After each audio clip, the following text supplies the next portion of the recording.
Hello and welcome back to Agvancements, the series in which we explore Minecraft through the lens of agricultural education. I'm your host, Brendan Black, and we have a lot to get to today, so we're going to go ahead and just hop right into things. In the last episode, we did a couple things. The biggest of those was that we finished the first of our settlements. Okay, so the goal for today is we're going to try to expand our settlements here, get more of these houses built. If we could finish them, that'd be great. I don't know how far we're going to get, but that is the idea. While I'm talking about our plans for today, we are going to go harvest our crops, though, because we do have quite a few crops we need to harvest. Like I said, our big master plan is to eventually get all of our settlements here built. That way we can move into the second revolution of agriculture, which would allow us to then begin doing some of the more technological innovations that would make our lives infinitely easier. First things first, let me get all the weeds off of our field here. I did do a bunch of research on a bunch of our different mods here before starting this episode, and so I've been a little bit busy off camera just trying to figure out some things for how our mods work here. What I did learn was that there are a few ways to prevent some of the different inconveniences, I guess you could say, from happening. So like the weeds, I did figure out how to get rid of those. There are options in the actual settings you can go into to turn off weeds, but I think that's a little bit less fun, right? We're going for a realistic agricultural experience here, and weeds are a big part of agricultural production. So the way we get rid of weeds, unfortunately, is going to require us to move into the second revolution of agriculture and possibly even the third revolution of agriculture before we can actually do it effectively. Basically, it's going to require us to monitor the genetic mutations of our seeds and breed them in a way that prevents weeds. Basically, we can breed them for strength and resistance, and that allows them to prevent weeds from being grown in their soil spot. So as unfortunate as that is, that basically means that we're not going to be able to effectively get any of our crops properly weed resistant until they are much further along, or I guess I should say until we're much further along in our production. So that's a little bit unfortunate, but that's all right. We're going to have to just deal with that as we do. Like I said, we're dealing with agriculture one revolution at a time. Back in the first revolution of agriculture, they definitely did not have effective means of getting rid of weeds like we do in the modern age. So I'm not too worried about it. It just means we're going to have to be a little bit patient, and that is perfectly fine. Let's go ahead and harvest all of our mushrooms here. That is one of the other goals I want to have today too, is I want to continue expanding our mushroom farm and get these last 3 blocks here turned into our rich soil, which I think we actually have some rich soil. So let me grab some of that really quick. We can just take care of that right now. There. So yeah, so that excuse me. Thank you. That is one of our goals for today, is to expand our mushroom colonies. There we go. And then we get our mushrooms planted down there. I also learned that I think this is due to the seasons mod that I added, each of the different crops that we have has specific seasons, and so we're going to need to look into those seasons a little bit more effectively to figure out if we're growing things at the right time. The problem is I have no idea what season we're in. I'm inclined to believe we're in winter because of the snow. However, that might just be an altitude thing and less of a season thing, because we do get rain. And so I would think that if we were in winter, we would get snow even down here in the plains, but I don't know exactly how the seasons work. So it's a little hard to tell. So we might be in winter. I don't think we are, though, because crops are growing pretty effectively. So maybe we're in like spring. Which if we're in spring, that's great, because that means our carrots and potatoes are growing just fine. That might explain why some of our other crops are not growing as effectively, though. Like our wheat, we haven't been able to grow much wheat hardly at all. And that might be because wheat may just be a different season. Actually, let me look it up really quick. That's not how you spell wheat. That's how you spell wheat. So wheat is a summer and autumn crop. So that does incline me to believe that we are in spring, which is slightly unfortunate for our wheat, but that just means that we're not going to be able to grow our potatoes and carrots in summer and autumn. So we're just going to have to grow our wheat then. That's actually kind of cool. It adds like a Stardew Valley effect to it, so we can only grow certain crops during certain times of the year, which is realistic to real agriculture. Speaking of realistic to real agriculture, there are some funny things I wanted to show you guys really quick. Just throw these in here really quick. So those grow in, yeah, we're definitely in spring, which means that we are probably going to have a shift fairly soon. I don't know when the weather shifts or when the seasons change, but once they do, we're gonna have to change up our agricultural methods just a little bit, but that's all right. We'll figure that out later. I need to do some inventory reassessment here pretty soon. Okay, so what I was getting at, throw all the mushrooms in there. what I was getting at was I found some really funny things I wanted to show you guys really quick. So on the JEI, I was waiting for my crops to do some stuff while I was off camera and doing some research, and so I was kind of just sorting through the JEI menus to see if I could learn anything from any of our modded items in here. And I actually found something that I thought was really funny. I wanted to show you guys. I think it was on page 18. So if you hover over any of these crops, most of the time they're going to give you when they're fertile, right? Their best seasons to be grown in. Some of these crops, though, like you'll see with the Azer Bluettes, here it says Delicate Ladies. Each of these plants has had some kind of description put to it, and I believe that was done by the Farmer's Delight mod. I don't know if that's true. I have not been able to confirm that, but that does seem to be the case as far as I could tell. So it was kind of funny. I started reading through these. I'm going to have you guys read through them as well. So poppies producing colorful blooms. This plant has gained a reputation for certain medicinal uses. A better use, perhaps, this plant produces seeds that go well with baked goods, particularly for lemon-flavored ones. So some of them are pretty serious, and some of them are a lot goofier. Wheat here is an interesting one because this is marked as the cornerstone of the agricultural revolution. And I thought that was really cool because this is kind of the theme of our entire series here. The agricultural revolution was actually started when wheat was first domesticated. Wheat was the first crop ever domesticated. And so that's why it's marked as the cornerstone of the agricultural revolution. So it's kind of cool. It's also somewhat thematic that wheat is usually the first crop that you're able to grow in Minecraft because it's the first crop you're able to get access to its seeds for. And that's by breaking grass, right? So kind of cool, thematic, very art imitates life kind of situation. So that was pretty cool. Carrot, rabbit attractant, kind of funny. Lily of the Valley not only occurs in valleys, that's kind of a fun play on words there. Oxeye daisy, a rarity by any measure. Pumpkins, this one says, if I eat enough of these, will I turn orange? And the answer is actually yes. Some of you may have heard before that if you eat too many carrots, you could turn orange, and that's also true. And that's because carrots and pumpkins are both very high in beta carotene. That's the vitamin within them that is basically the inactive form of vitamin A. So if you eat carrots or pumpkins, they're both very good for your eyesight because beta carotene is a vitamin that's very, very strong in producing the proteins that make up your eyes. And so basically, if you eat enough pumpkins, yes, over time it will turn your skin orange because you are consuming large amounts of beta carotene just like you would with carrots. However, it requires a very large amount of pumpkin or carrot consumption before that can happen. So don't worry about eating your baby carrots. You're going to be just fine. I eat baby carrots almost every day and I haven't turned orange yet.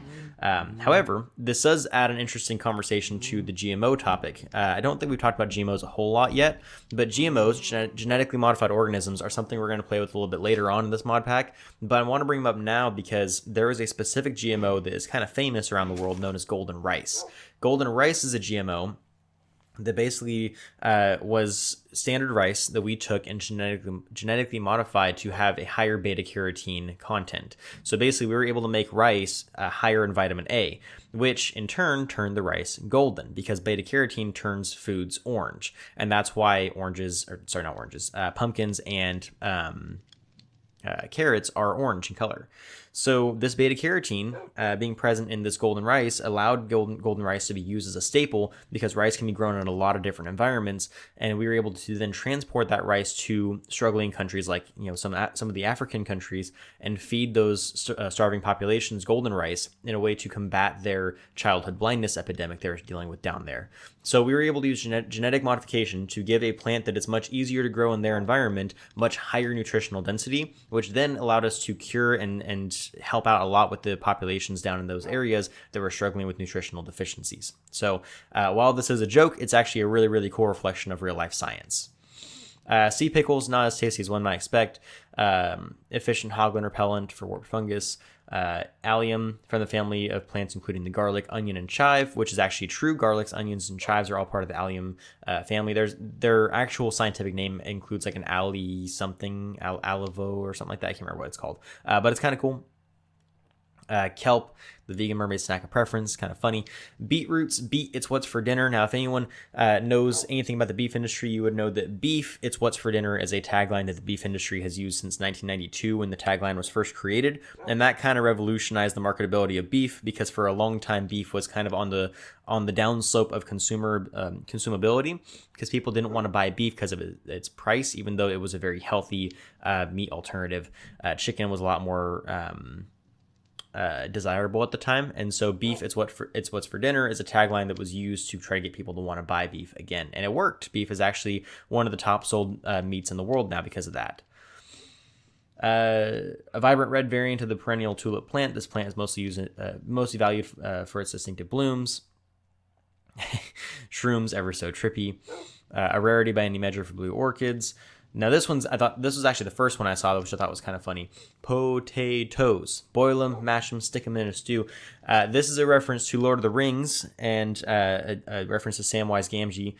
My wife says this pretty much anytime we talk about potatoes, which is why I thought it was funny. Cornflower, also known as the bachelor's button. I hate cornflower. Have we gone on the cornflower rant before? If not, I'll go on it later. Cornflower is my least favorite weed in the entire world for a variety of reasons. Sugarcane, high in fructose, a healthy part of your daily breakfast. That is true. Fructose is the type of sugar that comes from sugarcane. Sweet berry, you should make a cake out of it. We actually can't make cakes out of sweet berries in vanilla Minecraft, which is what leads me to believe this is a Farmer's Delight edition, because in Farmer's Delight... What just happened? Hold on. I just messed something up.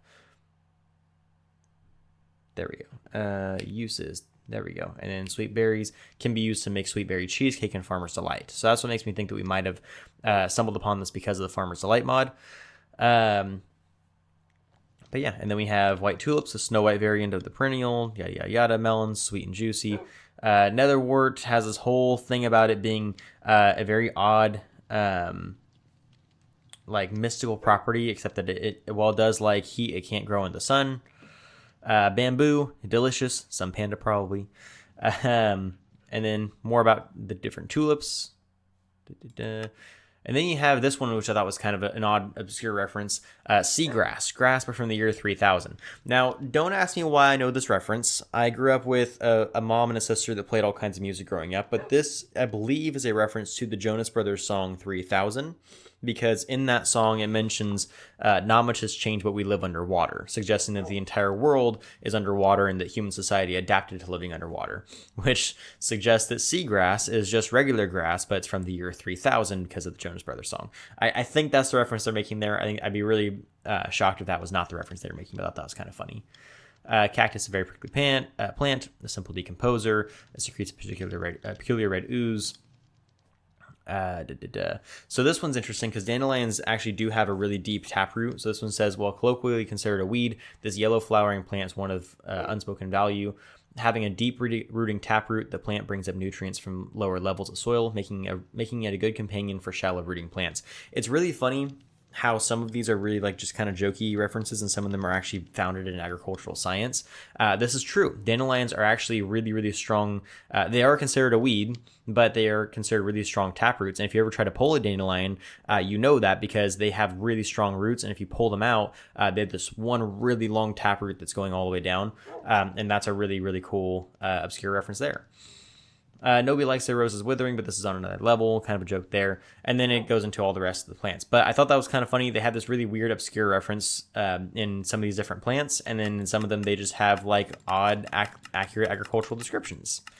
So that was kind of a diversion that we didn't really need to go on, but I thought that was kind of funny. And that I wanted to go over with you guys anyways, as kind of like a fun little, like, here's your educational tidbit for today.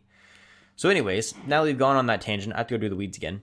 But while I'm doing the weeds, I can talk a little bit more about kind of the future of... You guys get weeds? That's weird. Also, these things grew back incredibly fast. I better figure out something I can do with mushrooms, because I'm getting a lot of them. I need to figure out what they can be used for. Uses. Okay, so we have stews. Lots of stews. Is it all stews? I think it might be always stews. You could make it into a bunch of different stuff. Bone broth. Okay. Could use them for compost. Could get a ton of... that's actually probably the main use for them, is you probably use them for compost to make bone meal. That makes a lot of sense, actually. Mushrooms are really good decomposers. There's actually a whole subsection of agricultural science called mycology. And in mycology, people study the decomposive I don't know what I'm trying to say right now. The value of mushrooms as decomposers, because they are very, very effective to have in a lot of different kind of like homestead style operations. So if you're raising gardens at home, or if you have like small operations at home, it really helps to have some kind of fungus, some kind of mushroom or other decomposer present, because they can decompose anything that's not currently alive in the garden bed, and then convert it into usable organic material for the soil to benefit from. So yeah, there's actually a decent amount of value in having mushrooms in your agricultural operations, because they provide organic material for soil, which is great. Oh, I also did a bunch of research on the genetic animals mod, and so I learned a thing or two more about how to actually like make it work. It still is not going to allow us to get our goats, which is slightly unfortunate. But if we are able to, I do want to continue using it for at least a little while. We might switch it back later just so we can get the goat advancement. But basically, you can breed for certain desirable characteristics in your animals. So this cow here, she doesn't have a hump on her back. I'm guessing that hump is supposed to be reminiscent of Brahmas, and I think that's kind of the idea they're going for there. We're gonna have a whole episode on this later. You're definitely a bull. Look how big your head is.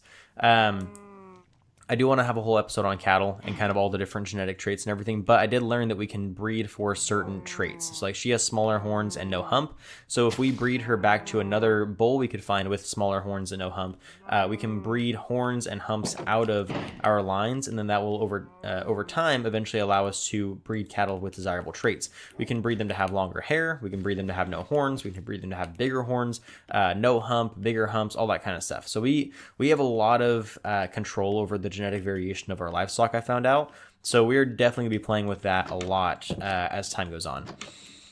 These weeds are going to be the death of me, and that's one of the reasons why I'm a little bit nervous about building so many settlements, is I don't think we're going to be able to consistently maintain all of the different agricultural operations across all the different settlements. They might just need to have really, really small gardens, and we might need to start just kind of monocropping their gardens, because like this, we're going to be losing a lot of crops this way. These wheat seeds also have no genetic variation whatsoever, which is going to make things a lot more difficult for them to be able to resist weeds as well. So I think we may need to make some adjustments to our settlement. But at the very least, let's at least get the houses built for now. I do want to go on an adventure, which makes me nervous because if I leave, then my crops are all probably going to die from the weeds. But we do have a lot of...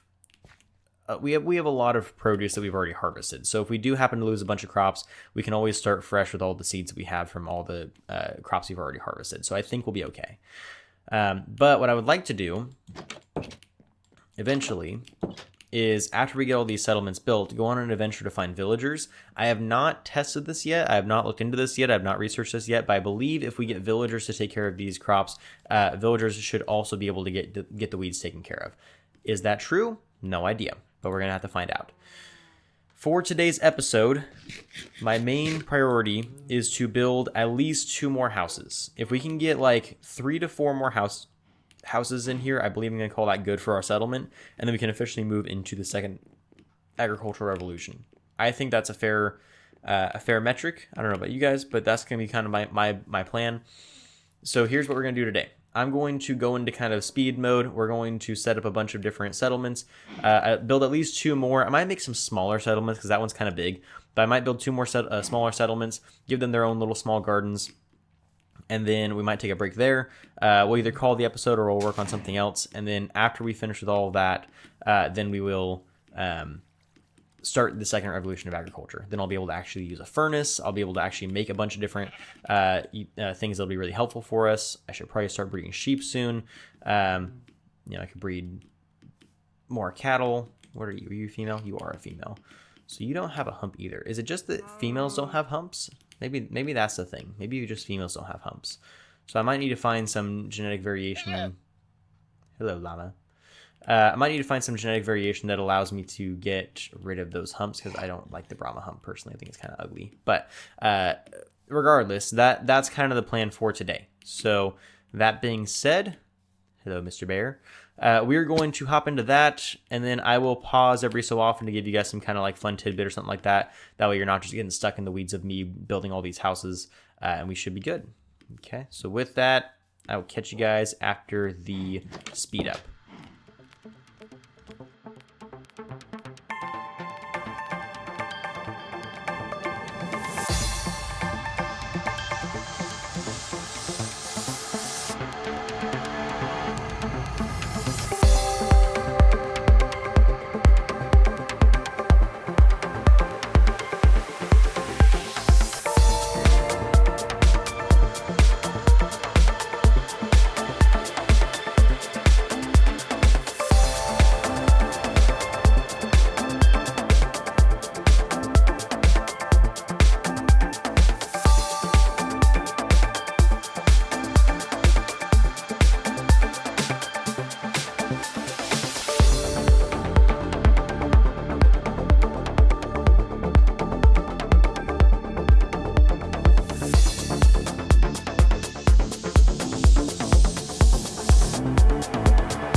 Okay, I had to get kicked out of montage mode for a minute because I had a feeling this was going to happen.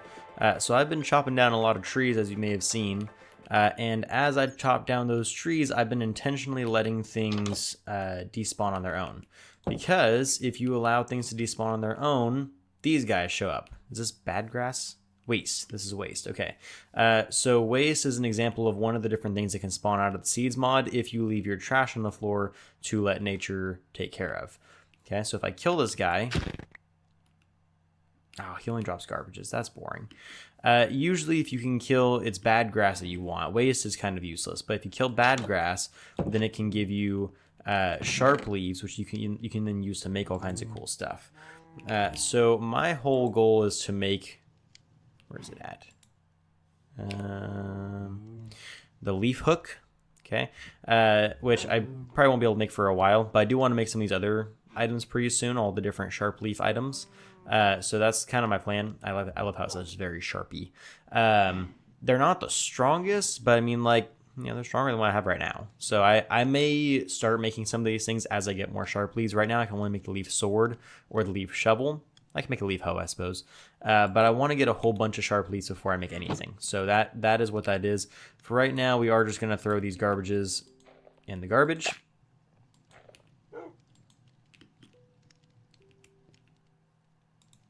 Was I not supposed to do that? What are garbages good for again? Oh, right. I'm supposed to make a garbage block, which does something. It makes stuff, which then makes big repairers, which I still don't fully know what that does. But yeah, so we'll figure that out later. But yeah, so I was hoping that was a bad grass so that way you guys could see me get a sharp leaf, but oh well. All right, I am almost done with the second house. I will finish that up, and then I will jump back and talk to you guys for a little bit. So see you in just a minute.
and we're back.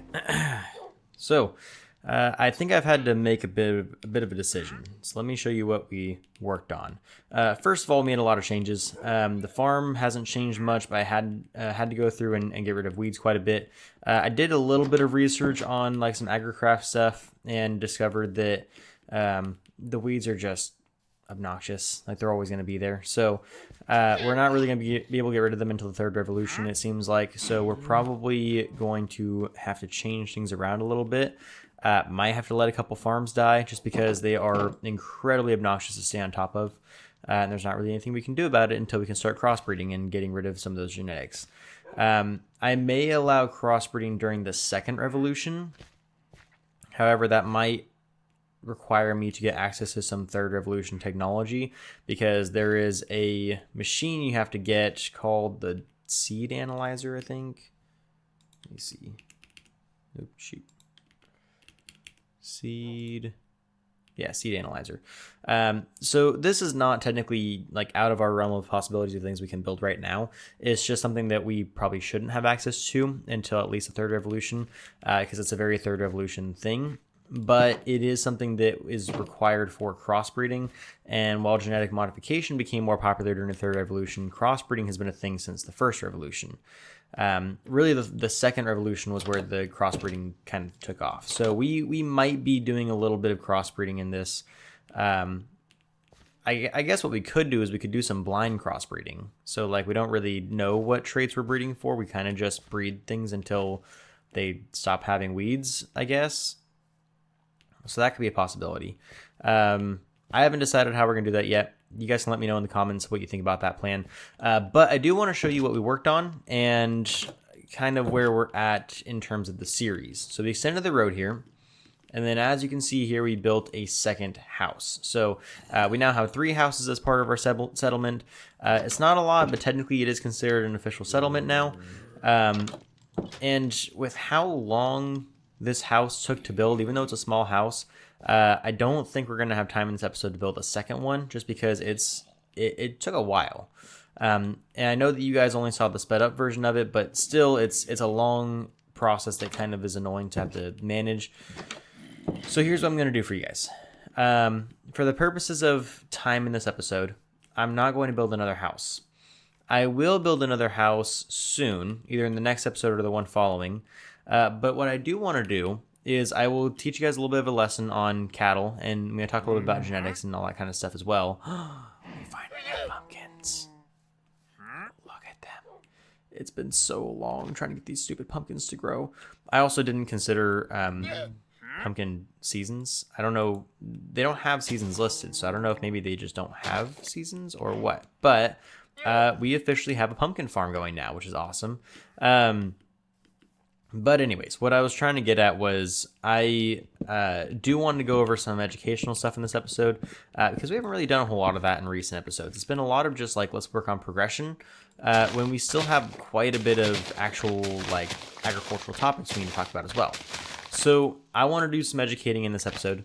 And then next episode, we will continue building and adventuring and all those kinds of things. Like I said, we may be letting some of our farms die at some of these houses for the sole purpose of we need to go out and find some villagers. We need to expand our settlement. We need to expand our agricultural pursuits here. However, I think, and you guys can let me know how you feel about this, I think since we have 2 houses established, technically 3 with our house, we have 3 farms plus a small ranch. We have a lot of the things done for what we're requiring ourselves to have done for the first revolution. I think we can say that we can officially start the second revolution. So I'm going to declare it here. As of this episode, I believe this is episode 9 of Agvancements, we are officially moving into the second revolution. All right. So with that, we do have some things that we need to cover. I'm going to go a lot deeper into what the second revolution is going to look like. So I forgot to mention this. A creeper blew up like right before I started recording. I had to fix this whole patch, so I forgot to fix that. I knew something looked wrong there.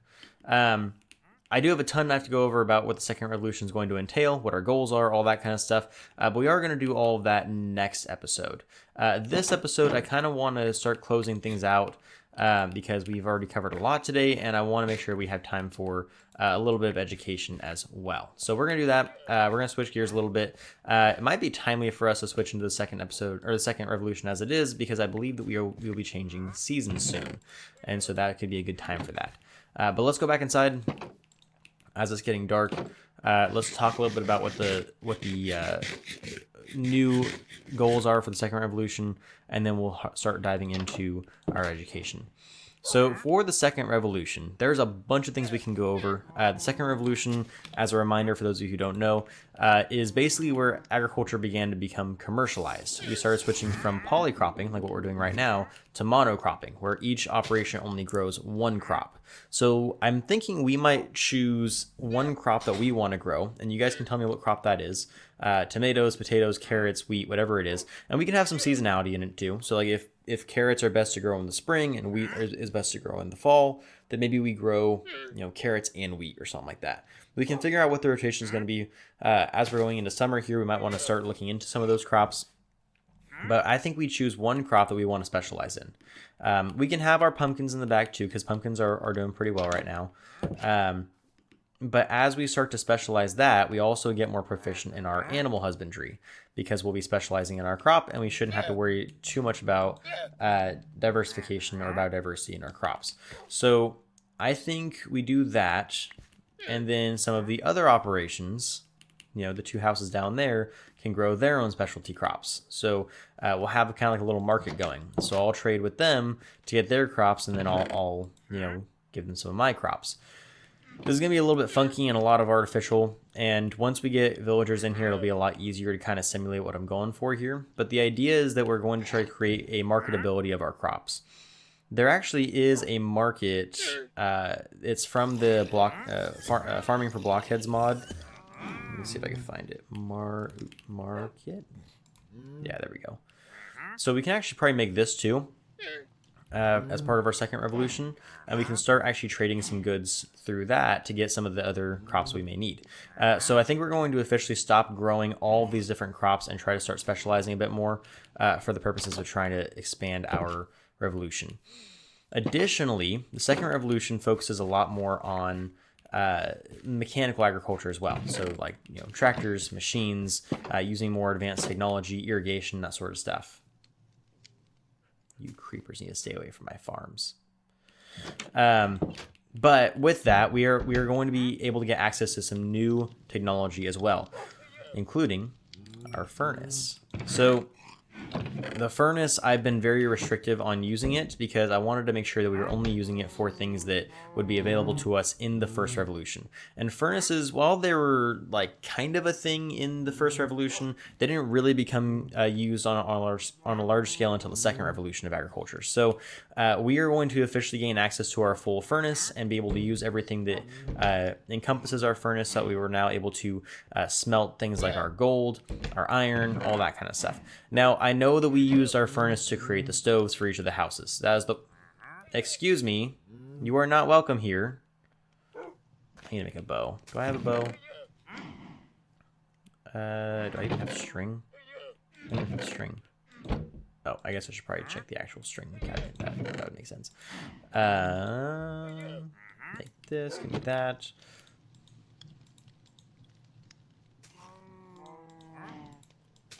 There we go. Bow. I realized he was so close. Anyways, the second revolution of agriculture allows us a lot more options in terms of what we can and can't produce, create, market, all that kind of stuff.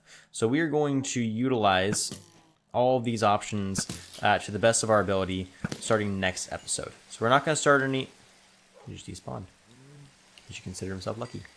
We're not going to start any second revolution stuff this episode just because I know we're running out of time, and I really want to give us time next episode to really dive into that. So this episode, I want to focus a lot more on education. One of the things I wanted to talk a little bit about today is cattle. And like I mentioned, we're going to start crossbreeding our cattle to get some different variations in our genetics and to try to get some great... some great genetic variation. So we have this guy who's 2 months old. We're both 2 months old. Okay, these are our original parents. We have this one and this one. We don't have names for them yet. We actually even have name tags. I don't even think we have name tags yet, because we haven't done a whole lot of adventuring. I know apparently in one of the new updates or snapshots coming out, we're able to make name tags, but none of our mods are updated to that level, so we're not able to actually do that yet.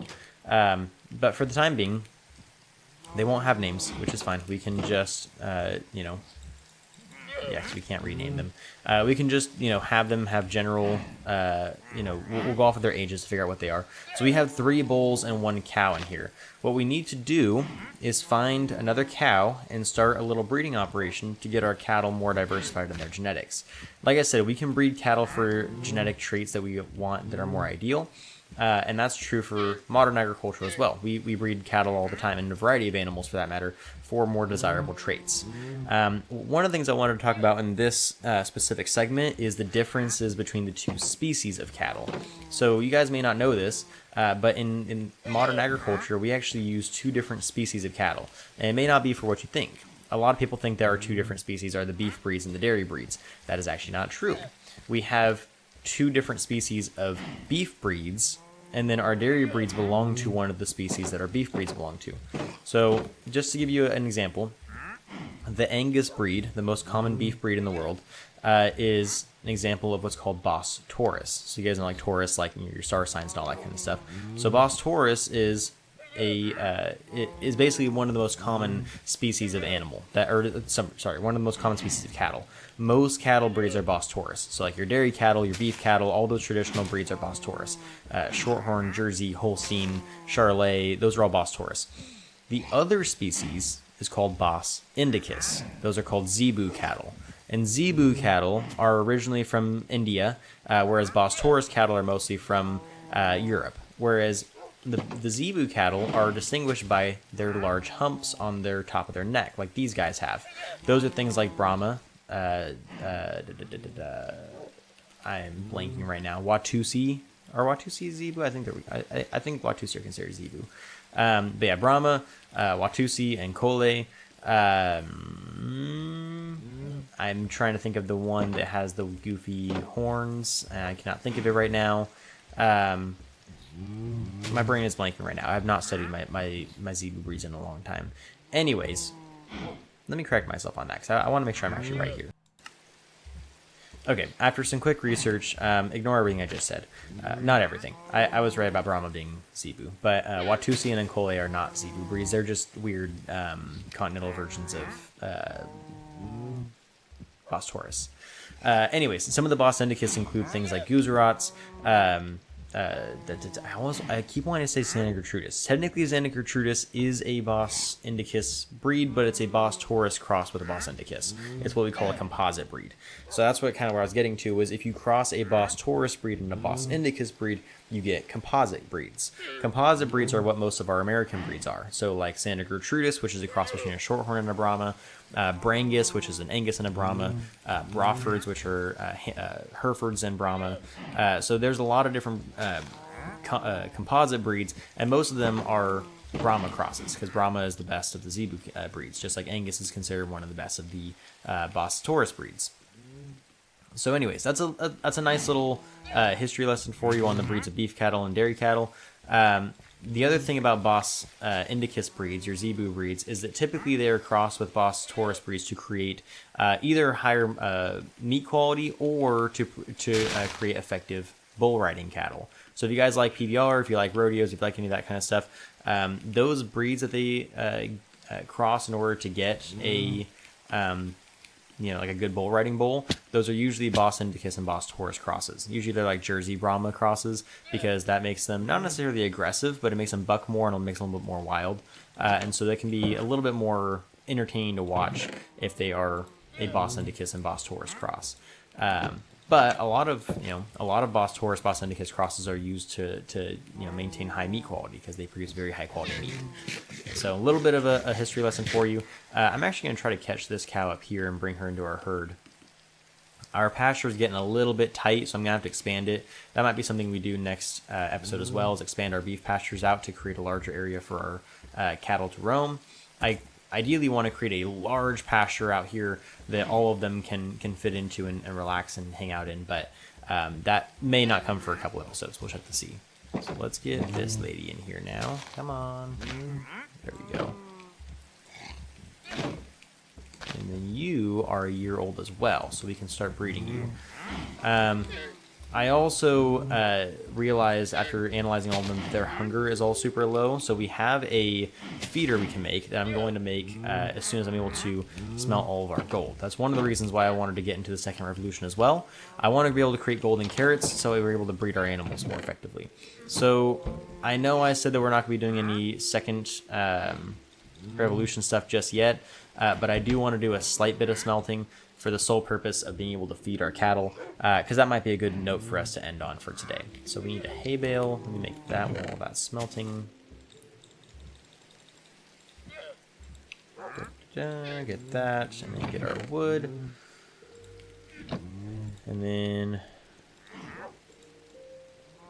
make our hay bale. And then once we get our gold, I need a carrot. Wait, I have gold nuggets in here? Where do I have gold nuggets from? Oh well. Doesn't matter. We'll create a gold nugget, or a bunch of gold nuggets.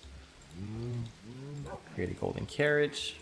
Do that, that, and then boom, we have a feeding trough. So let's go put this out there with the cattle. I hope this works. I don't know how genetic animals, like... Genetic animals has some really weird compatibilities with other mods, so hopefully that allows them to eat effectively, and hopefully it's not just a like a cosmetic thing. They don't seem to be flocking towards it though, so I don't know if that actually worked for anything. Maybe let me try just feeding them normally. Oh, I guess we're breeding now. Okay. I meant to just feed you guys, but I guess that works too. Why is your hunger at 0%? How do I feed you? And your tameness is a work in progress. Okay, your hunger is at 10%, so can I keep feeding you? And now your hunger is at 0%. Is that like 0% as in like you're getting hungry? Like if it goes to 10%, then you're hungry? Yeah, okay, that seems to be what it is. So I may have just bred a bunch of them for no reason. You're pregnant. And you're pregnant. Okay, so we're going to have some calves when we come back. And I know what you guys are saying about the whole inbreeding thing. We're going to address it next episode, but inbreeding is a very common thing in the beef industry. It's not inhumane, it's fine. It's actually a very common thing out in the wild too. Like a lot of herd animals tend to inbreed pretty frequently. So as gross as it is, and as much as I don't necessarily like it, it is a natural part of their life cycle. So it'll be fine. But with that, I think we're going to go ahead and conclude our episode here. We have our settlement established. We are officially in the second revolution of agriculture, and we are going to be able to do all kinds of cool stuff starting next episode. So thank you all so much for watching, for joining us today. I'm going to try to get these episodes a little bit more consistent. I know I say that all the time, and we never actually do. But next episode, we're going to expand out our cattle herd and our pasture a little bit. We're going to swap over to more of a monocropping style of agriculture, and we're going to potentially increase our efficiency with some of our technology use in our farms. So with that, I hope you all have a good day. And if you ate today, thank a farmer.